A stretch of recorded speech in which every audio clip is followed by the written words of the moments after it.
Nelson's County, Norfolk. A rural county on the east coast of England. Rolling fields and a beautiful coastline make this county a mecca for holidaymakers, photographers, sportspeople and artists. A series of man-made lakes known as the Broads entice many a sailor, angler and conservationist to dip their toe into the culture of this county. Dating back to prehistory, everything from Saxon villages to Roman settlements, even Norman castles dot the landscape. It was once said that Norfolk had a church for every week of the year, and a pub for every day. In fact, it is much more than that. And this is what gives Norfolk such amazing character.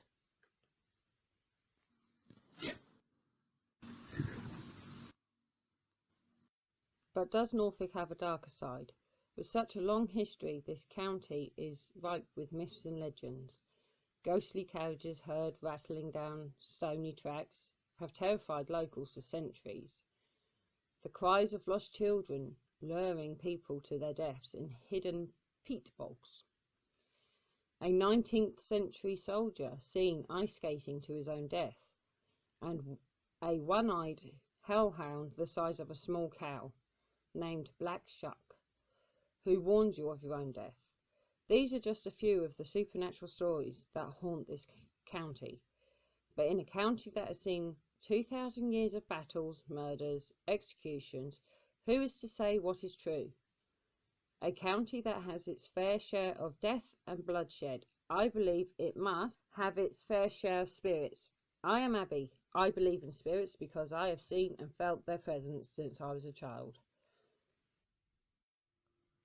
And I am Tony.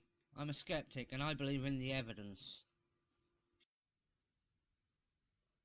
We are married and we are Aha Paranormal. Hi, ParanormalTony here. We've met a few snags on the way to create our first episode. Essentially, our IR camera is dead, and, well, can't really do ghost hunting without an IR camera. So, what I've done is I've decided that I'm going to put forward some of the findings that we've got on the EVP sessions. My wife Abby has been doing some silent sessions, as she calls them, where she leaves the voice recorder on overnight, goes to sleep. Some of them are quite funny because she snores. So do I. But yeah, so let me give a little bit of background. Our home was built in the 1940s, and the land around it has always been very rural. Lots of farmers and things like that. And we're also right on a very important piece of coastline. The coastline itself has seen shipwrecks, seen a naval battle from the Spanish Civil War. And lots of people died on all of those. Over, I'd say about 2 miles away from where we are, we have a place called Haysborough. For our American friends, it's spelled Happysburg, but it's Haysborough. Yeah, us Norfolk people like to change the spellings of words just to confuse our American visitors. But Haysborough has a very important lighthouse which served during the wars to keep the line, the coastline, where all the ammunitions and whatever were sent by boat, keep that clear and safe. So essentially, you've got a bit of a boiling pot here of things that could be paranormal. Not to mention all the shipwrecks, not even though I've already mentioned them, but you know what I mean. Inland, there are thousands upon thousands of myths and legends around this area. There will be. It's a rural area, very rural. But some of the ones I hope to visit in the future is there's Lord Boleyn, father of Anne Boleyn, is said to have ridden towards her execution from Norfolk. On the way he crossed 12 bridges. Now I don't know how true the number is or anything like that, because when these legends crop up, certain numbers always crop up. 3, 12, 7, they're all mystical somehow, I don't know. But he said to cross these 12 specific bridges at a specific time on a specific date. So one thing I'd like to do is put that to the test. Get down there with Maya and do the 12 bridges. We're in a car, we should be able to do it damn sight quicker than he did.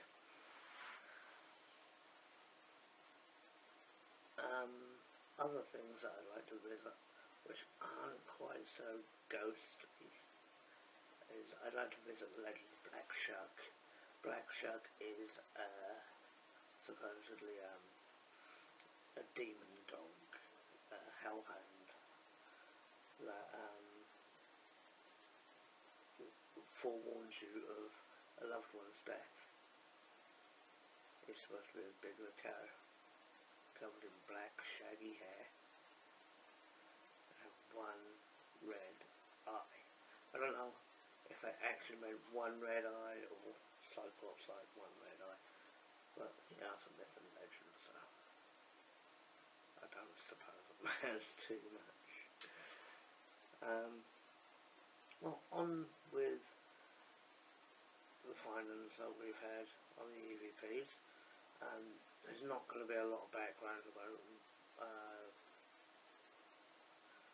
All you really need to know is these are EVPs that we pulled out whilst trying to film our first episode, and over some silent sessions that my wife did. If there's any in particular that I want to talk about, I will.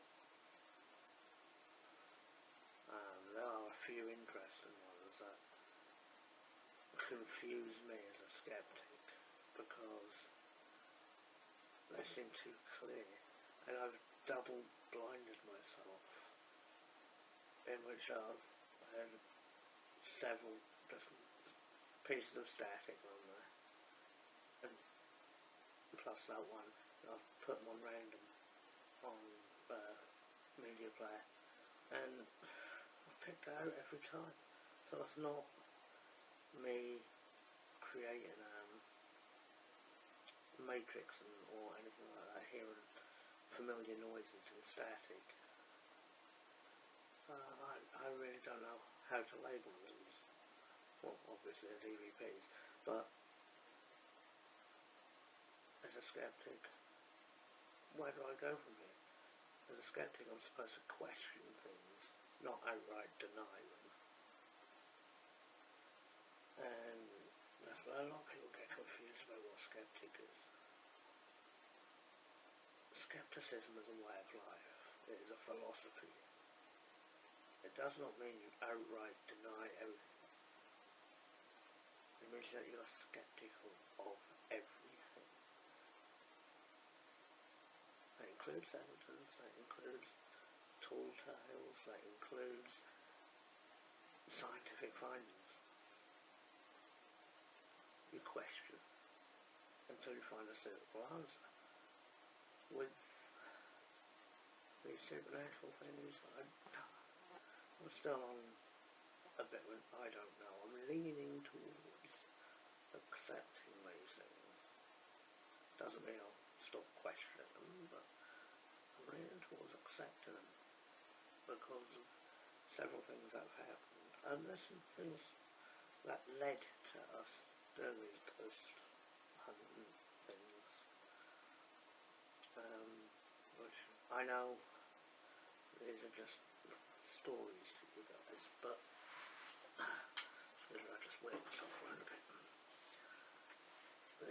stories to you guys because, you know, it's not really evidence to you what happened to me.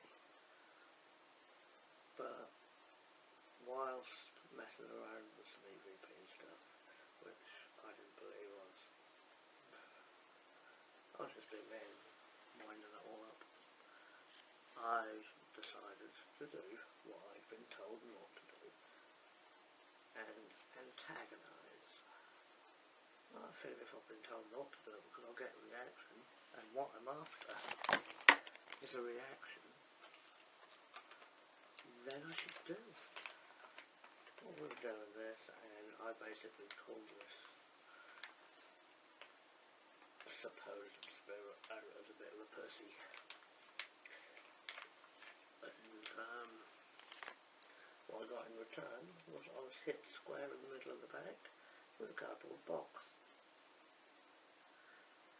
My wife was in front of me, there was no one behind me, yet I was hit with this cardboard box with some force.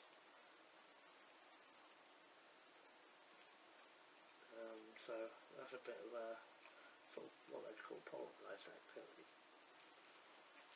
Prior to that, this was actually the day I'm married, by the way.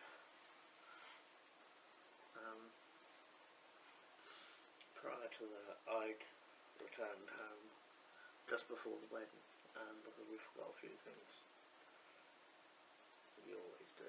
So you don't remember everything. But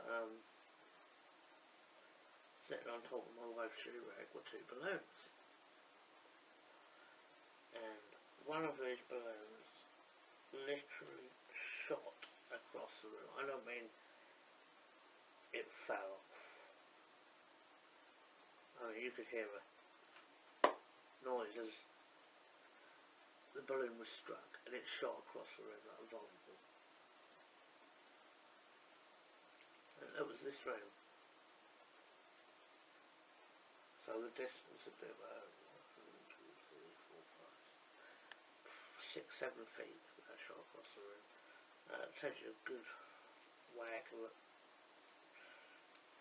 human hand to knock a balloon like that. Well, I kind of bothered. I'm a coward. I'm afraid to admit that. That's about the only thing I'm not afraid of.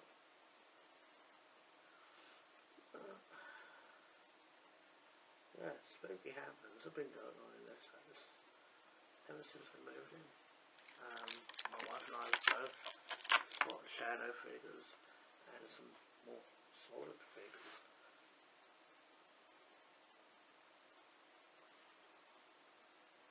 So I thought I saw something. Shadow figures and more solid figures. One of which we've nicknamed Princess because what we've seen is an image of a young girl about the same age as our daughter.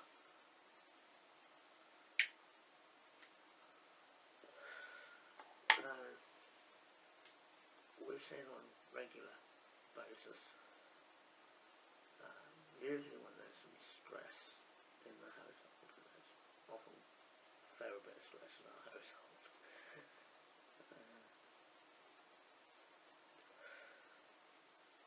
But we've heard it too, and we've caught a voice that's something like the young girl's voice on several of our recording sessions. So we're kind of inclined to believe, you know, if there is anything that's that young girl. There's also a gentleman, I use the term very loosely, we'd nicknamed the Angry Man.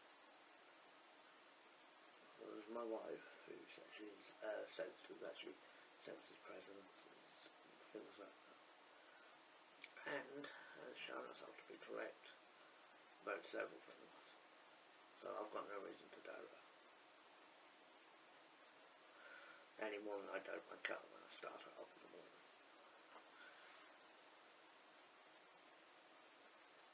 She says that he's a very angry, shouty kind of person. He's not happy with us at this is the one that I decided to antagonise. And so I'm kind of inclined to believe that one. There's other things. This place is full of orbs. I mean, literally, you turn on a camera that's sensitive to infrared, like your mobile phone camera, the IR pass filter, the IR filter on those are pretty dire, and they let in quite a lot of infrared light. And you can test them by getting a little remote control, pointing at the camera, and you'll see the infrared glow of the bulb, or the LED. And any camera that's a little bit sensitive to infrared will catch orbs with this place flying about like nobody's business. Now I understand I've been talking for nearly 15 minutes now, so let's get on with it, and we'll play you one or two of our EVPs.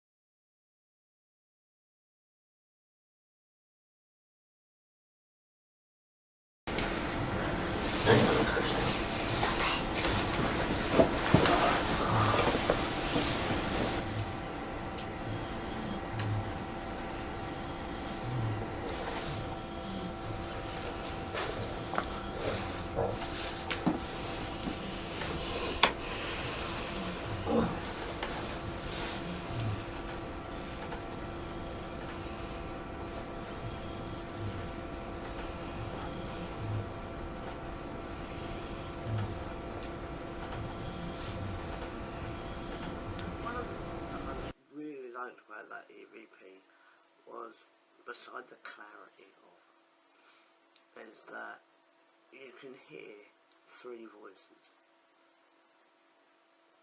and it sounds like a conversation. There's the first voice, the second voice responding to it, and the third voice sounding more than a little bit frustrated.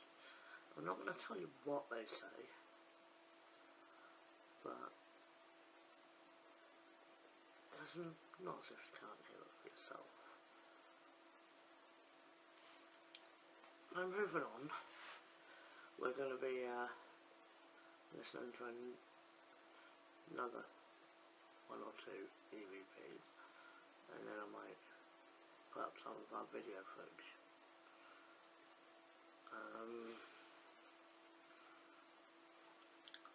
Trying to think of a good one to show you, or play for you.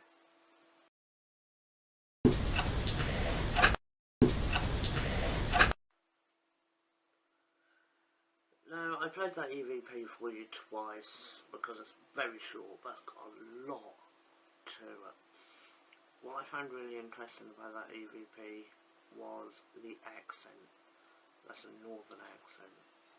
You're talking Yorkshire, and that's not something you come to expect in a rural area in Norfolk. We're not exactly a mixing pot around here. You know, people from up north are considered foreign, but I was quite surprised. It's a very clear EVP, and it's got a Yorkshire accent. Can't imagine why.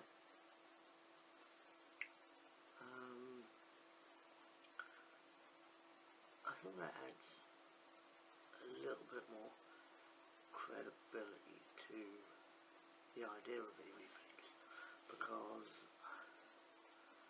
let's face it, when I find it strange that when certain ghost hunters go to foreign countries, amazingly enough, the spirit sale contact speak American English. You go to Transylvania to hunt down Dracula, and what you get is a spirit speaking to you in American English, or even understanding American English. trying to contact a medieval Transylvanian lord who would have had no contact with the English whatsoever, other than through maybe the church.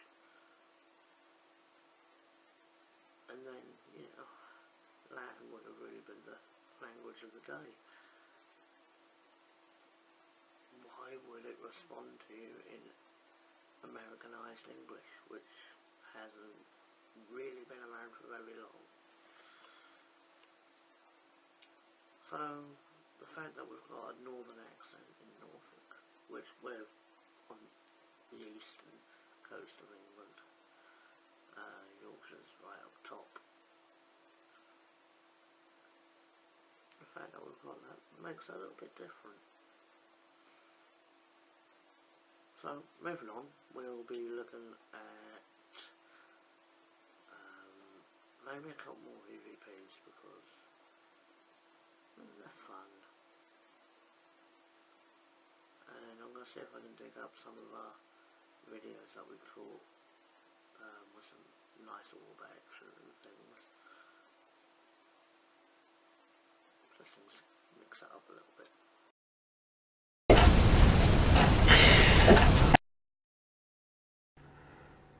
Okay, so we did this EVP a little bit differently.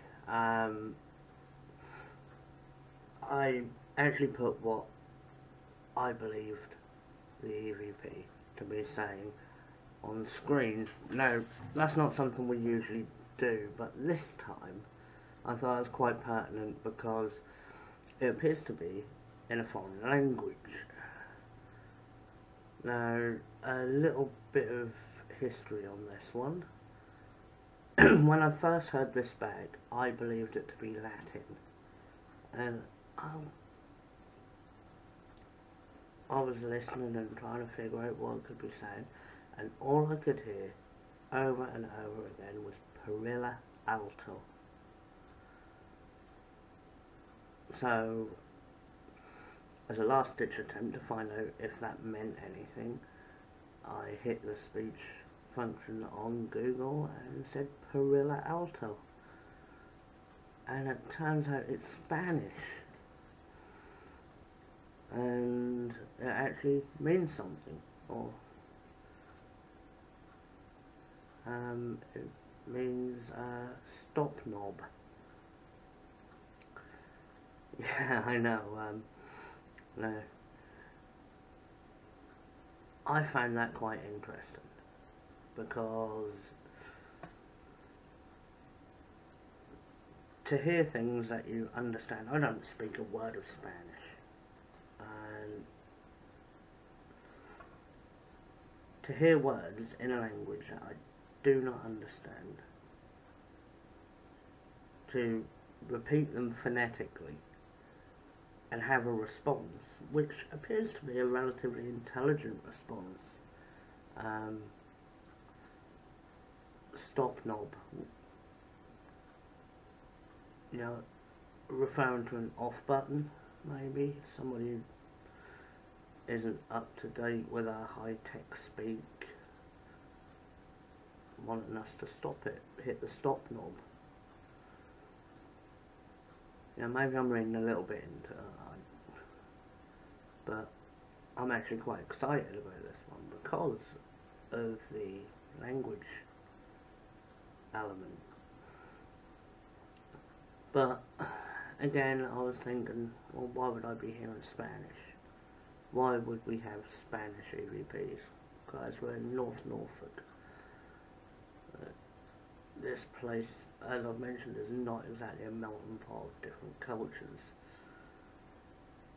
And then a few days later, I was reading up, looking for places to investigate, wondering if there'd been any particular hauntings or anything like that about, you know, reported hauntings anyway.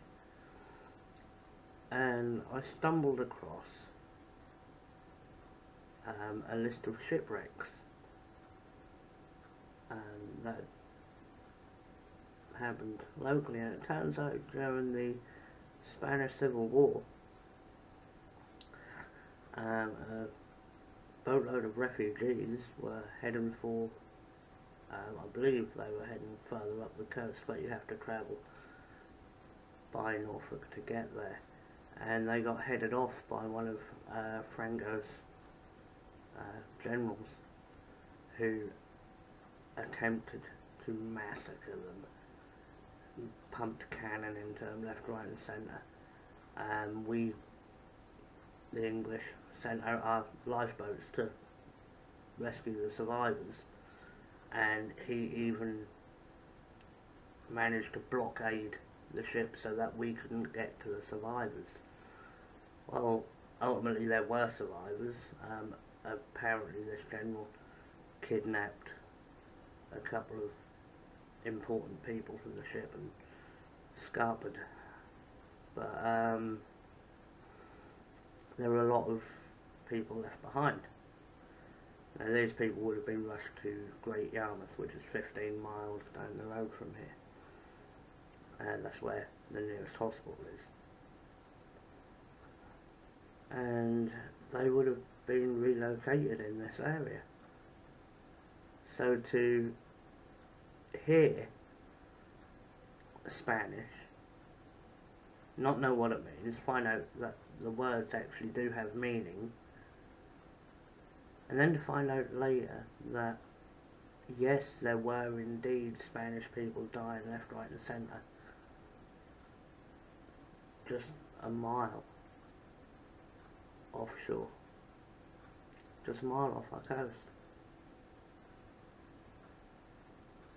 And not even that, people were relocated into these villages and on this land. So yeah, I find that very interesting. You've got a lot of things that seem to confirm the other thing, and you don't even need any kind of bias for it to happen.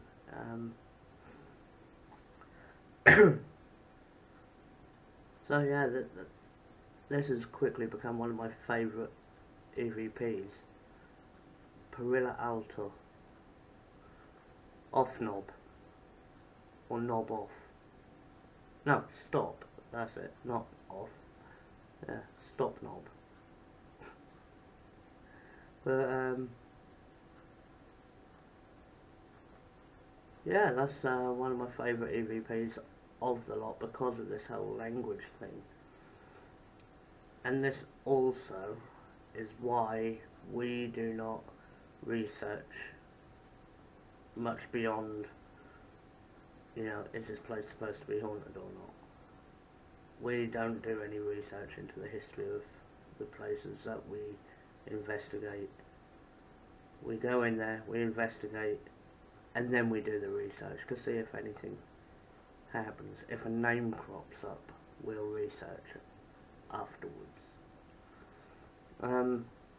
The reason for that is we don't want people thinking, oh, you knew the history of it, you knew that someone called Mary hung herself or hanged herself or something, and you just put that in there. I know there are probably some of the more famous ones who do that, no names mentioned. We don't want to be accused of that. We want to be as honest as we can about this.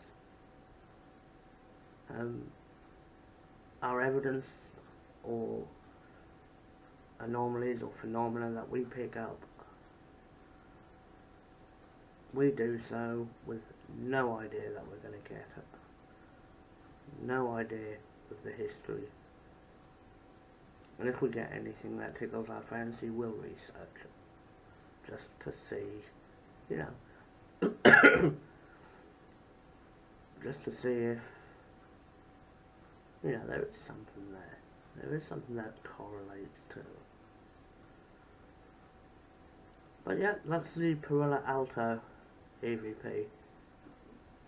A Spanish lady saying off knob, or knob off, or stop. Sorry, not off, stop knob. Yeah. The next EVP that we're going to be looking at is, I find this one creepy, to be honest. You hear my wife at the beginning of it, and she's building up to provoking a spirit that she calls the Angry Man.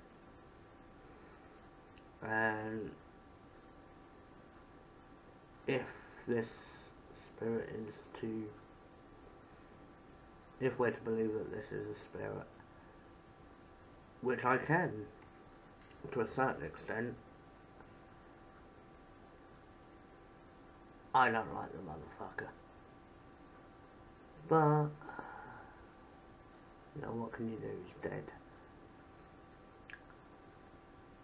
But no, I've had some experience with him. Essentially, I saw something that, I think I've mentioned this before, it charged me. And I'm not one to scare easily. If I'm attacked, I fight back. But all I could do was hit the deck. I mean, this thing was on top of me before I could even blink. And then it was gone. However,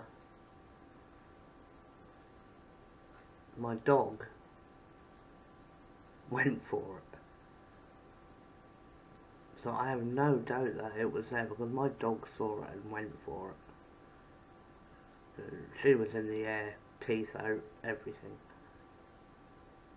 And my wife believes that I somehow bought this bed as somehow attached to me. And I have had moments where I'm asleep and my wife, I've said vile things to my wife in my sleep, and at one point I scared her very much, and I'm not very proud of it. However, she assures me that, you know, I wasn't in control, it wasn't me. But this next EVP, she's winding him up a little bit. And you can definitely hear a very angry voice afterwards, and I'll let you decide.